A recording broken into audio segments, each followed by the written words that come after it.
Hello there, friend, and welcome to the steam blocking video for the Spectrum Stitch Crochet Swoncho. By this point, you have completed your Swoncho, and it looks a little something like this. You can tell immediately that it definitely has some weight to it, doesn't it? It's nice and heavy. Well, we want to be very aware of that as we proceed with how to wash and block our Swoncho when it's time for that, and how to steam our Swoncho. So in this video, I wanted to discuss a little bit about the yarn choice we made, what you need to be aware of when you're steam blocking, and what you need to be cautionary of when you wash and block your Swoncho. So let's go ahead and dive in. Okay, when I finished my Swoncho the other day, I could not wait to have it completed. And I did not feel like it needed to have a wash and block. I wanted to steam block it. So I went ahead and I grabbed my steamer. So this is a steamer that I love to use. I got it online. I will make sure that there is a link in the video description box for you to go and get your own if you want. But this is a great steamer for all different types of fabrics. And so I got the water in the steamer, I laid out my Swoncho, and I proceeded to steam it. Now, I didn't have to do anything crazy, right? I just wanted to make sure my stitches were all nice and neat, especially as they transitioned from the yoke to the body and the sleeves, because it can be a little bit hairy in those areas, okay? What I did was I set up a camera right over here and I filmed myself doing it. So let's go ahead and take a look at that video. I will voice over anything that I feel like you need to know what I'm doing. And then we're going to move on and we're going to talk about washing and blocking.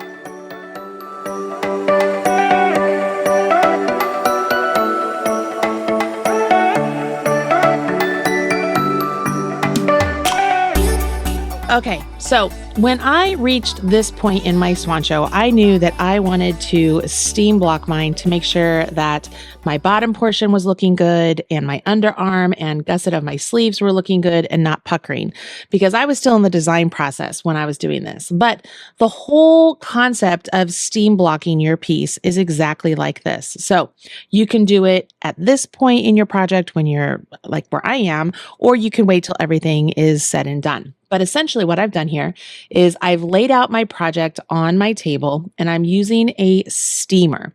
Now this steamer is shooting out, hot steam, and I am just lightly glazing over the top of my fabric and making sure that my stitches are nice and relaxed and they're uniform. I'm gently pulling down on the fabric on the bottom just to make sure that the stitches look good and they're not bunching up. Because when I work with one color split single crochet, it tends to get a little bigger, so I just have to be careful of it. But I am not actually pushing down really hard on my fabric with this steamer. I'm just grazing over the top of it and just making sure everything is nice and flat, sort of like what you would if you were ironing. Now here I'm coming over to where my sleeve is, and I want to hit the armpit of my sweater and the bottom of my sweater with a shot of steam just to see that those stitches are laying down nicely and they aren't puckering. And I'm going to do the same here with the underarm gusset portion of the sleeve. So I'm folding up the gusset. And you'll see there, it kind of looks like it's not completely flat. It looks like it's puckering up a little bit. But when I hit it with some steam, it allows those stitches to relax and it lets those decreases really fall into place, and it lets the sleeve become very nice and structured. And I just love the way that looked. So I did that on that sleeve, and then I was like, oh, you know what? I should do it on the opposite side of the Swoncho. Again, totally normal that your stitches slant a little bit. It's a little bit more noticeable when you have one color versus the multicolors.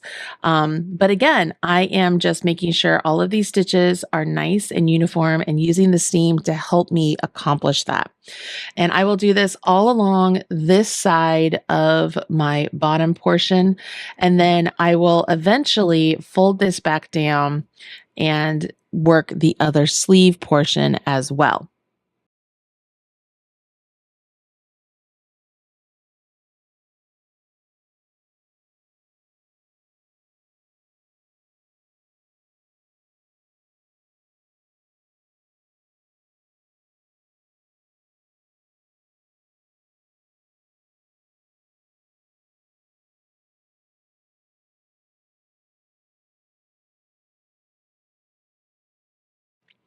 What you can see here is I'm holding the yoke portion of the sweater as I am dragging the steam down the bottom portion just to make sure everything is nice and straight. And right here, I'm lining up the front and the back, making sure everything looks good, stretching it out. Oh, it looks really nice. And I'm just testing it. Okay, do I like my stitches? Is the top looking good? Does the bottom looking good? This is where I'm gonna hit the underarm portion of the other sleeve. And then I'm going to fold this up so that I can work on the gusset of this sleeve as well to make sure that it is nice and flat and not puckering up. It just gives it a nice little finish to the crochet. You can see here, I'm going to just block it all up. Make sure everything is nice and drapey. The stitches look nice. Careful you don't get your fingers when you're doing that. But just right there, you can see that the fabric is laying down so nicely.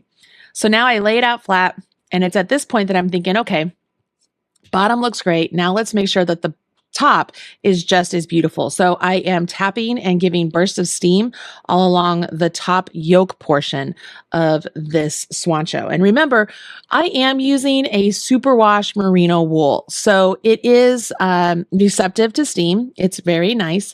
I'm not allowing it to overstretch at all. I'm making sure that the stitches are staying nice and consistent and uniform.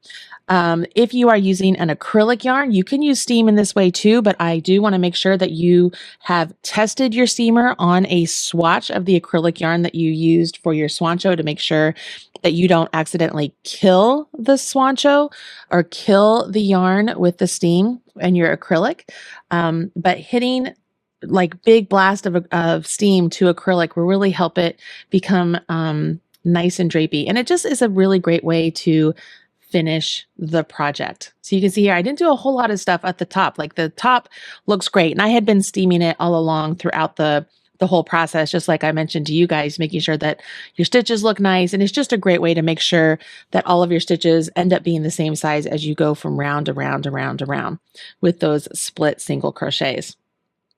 And right here, I'm just doing the edging at the bottom because I will be going back here and adding yarn and adding a couple more inches to this bottom portion and to the sleeves. So I just want to make sure it all looks nice, and I'm doing up here along the neckline a little bit. I'm also making sure I'm not overstretching my neckline because it's very easy to do that. And one thing I will show you guys how to do is how to use a top slip stitch on top of your work to really hold your neckline in place to make sure that the weight of the garment isn't over pulling it. So I did end up doing that on mine, and I'll show you how to do that on yours as well. But this is just me flipping it over, making sure that I'm getting the yoke portion on the opposite side, really making sure going over where the yoke transitions to where it's the solid color. And I'm just making sure everything is nice and uniform. And really, when this is done, you're going to like, it has a lot of drape. Yeah, there is a lot of yarn used on this Swoncho, and it's a fairly heavy Swoncho. You can feel yours. It has some dense like weight to it, but it is not a dense fabric in the sense of it's super thick and solid. It has a really beautiful drape, and it's because we used the DK weight yarn, a large hook. Those are large stitches. We're letting the yarn really blossom out and fill in the space of those stitches. So using a steamer combined with all of those aspects I just talked about really allows for our stitches to not become overstretched and let our project become so big that all of a sudden it just won't fit us at all. So this is me showing you, I'm making sure that my neckline is not overstretched, and it looks really good.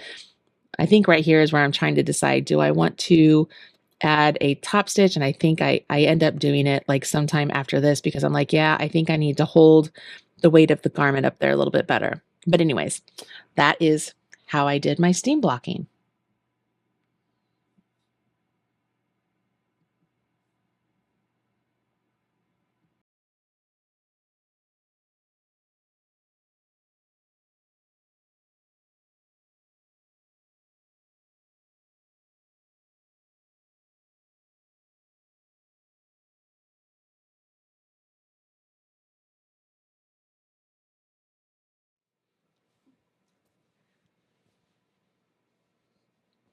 I thought it would be fun to do this next portion wearing the actual Swoncho. So forgive me here for a minute. I'm going to put it on.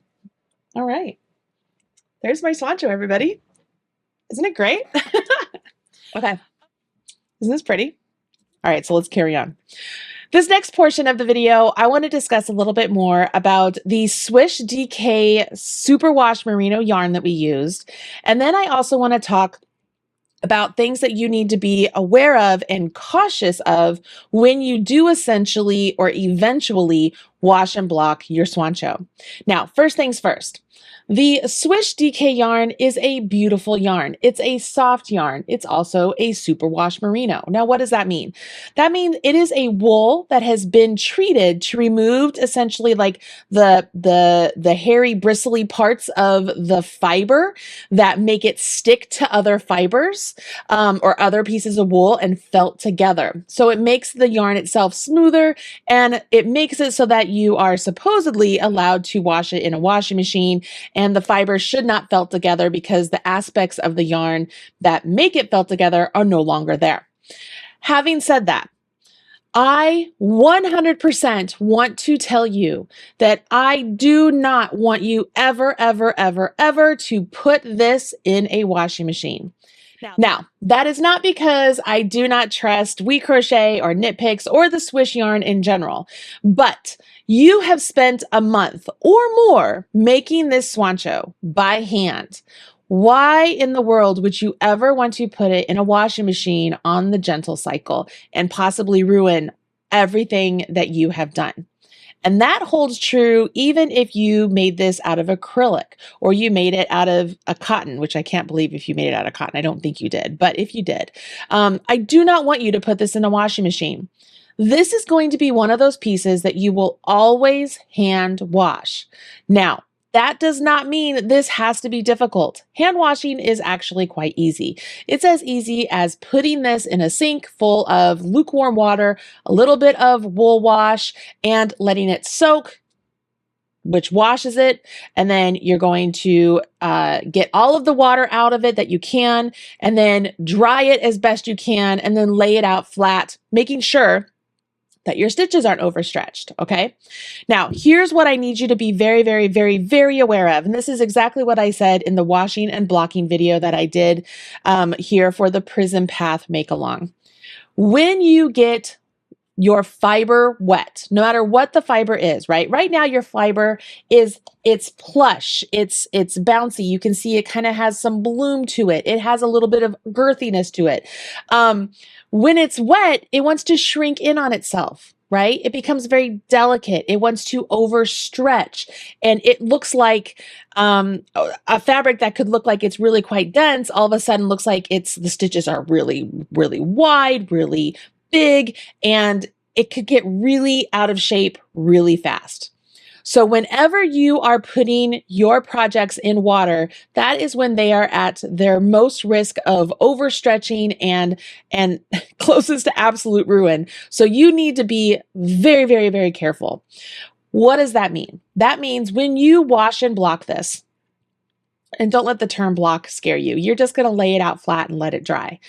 You want to make sure that you have as much water out of this piece as you possibly can before you lay it down and start like maneuvering it into shape and stretching it out, because you could overstretch it, especially the neckline, the length of the yoke. And given that this sweater itself has a very heavy nature to it because of how much yarn is in it, it's really easy to overstretch. So you need to be very careful when you wash it. Okay. So if you follow all of the tips that I give you in the washing and blocking video that I did with the knit Swoncho, I walked through the entire process, like from start to finish, even like showing you how it looks like it's overstretched at the start. Then I let it dry a little bit. Then I squish it back up. Then my cat jumped on it and pulled out a little bit. So I had to maneuver stitches a little bit and then lay it out flat. Like I went through the whole thing and I let you see it. But if you follow all of the tips I give in there and the cautions that I give in there, you shouldn't have any problem washing and blocking your own Swoncho. You just have to be very careful that you don't let it overstretch. Okay, very careful. Now, speaking of overstretching at the neckline, I don't know if you can see here, right here at the neckline, I did end up adding a slip stitch at the top of my neckline between the ribbing at the collar and the first couple lines of the yoke. I just went and I went over, let's see, I can point here. I would go into the stitch like that's in between like the column of knits. I went into that stitch and then I skipped over the column of knits and went into the next stitch and skipped over the column of knits and went to the next stitch and over and went to the next stitch. And I did that all along the top here. And what that's doing, you can see it doesn't have any stretch, right? There's no stretch. So it's able to hold the weight of my Swoncho and my neckline is not getting out of shape. So that is a really great way to really help hold the weight of your Swoncho overall in general. But you do want to be very careful when it comes to washing and blocking. You will not be putting your Swoncho in the washing machine. You will not be putting your Swoncho in the dryer, and you will not be putting your Swoncho in direct sunlight. If you follow all of those little tips and rules and cautions that I've given you, you are going to have a very long-lasting sweater on your hands. Now, can you steam block this again? Absolutely. Maybe you have it folded up in a drawer over the summer season and you pull it out in the fall and it has a couple of creases where it was folded. You can pull out your steamer and give it a hit of steam to even out those creases that it might have, and you'll be just fine. You can go several wears before actually having to wash your sweater. So don't think to yourself you have to wash it after every time you wear it, because you don't. You can go several times. And then when it's time to wash and block it, make sure you set enough time aside so that way you don't rush the process. All right? Okay. That's it for me, everybody. I'm going to do one more video to show you how you can add this slip stitch right here to the top of your collar in case you want to add it to yours to hold the weight of your garment. Other than that, I hope you enjoyed this Spectrum Stitch Swoncho pattern, and I can't wait to see yours. I'm Marley Bird, and I'll talk to you again very soon. Good luck, everybody.